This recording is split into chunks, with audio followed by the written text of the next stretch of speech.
अस्सलाम वालेकुम व्यूअर्स, कराची सब्जी मंडी से आपको अपडेट करेंगे। ये टमाटर जो है जाली वाला लगाया हुआ है भाई ने। आज जो है 14 जनवरी 2026 कराची सब्जी मंडी से अपडेट करेंगे टमाटर के रेट आपको।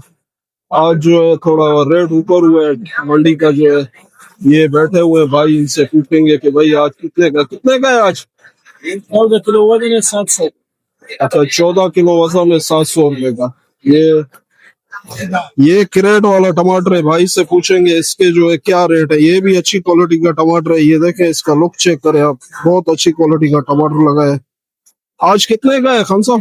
ये 700 का। 700 रुपए का। वजन कितना है इसका? 16 किलो। 16 किलो वजन है। हाँ, आज थोड़ा रेट ऊपर हुआ है। आज ऊपर हो गया रेट। हाँ। अच्छा, ये भाई ने अपडेट कर दिए इसके कराची सब्जी मंडी से। आज 14 जनवरी 2026 आपको अपडेट कर दिए टमाटर के रेट। आज जो है थोड़ा ऊपर गया रेट जो है ऊपर जाएगा अभी यार शायद जाए ऊपर इंशाल्लाह। अच्छा, उम्मीद है जाए। ये 2 दिन से यानी ऊपर जा रहा है, 50-100 रुपए ऊपर हो रहा है। 200 ऊपर हो गया, 200 300 आज ऊपर हो गया। अच्छा, इंशाल्लाह बेहतर हो जाएगा। सही है। ये भाई ने अपडेट कर दिए इसके कराची सब्जी मंडी से। लाइक शेयर फॉलो कमेंट जो है जरूर करें। 1650 1500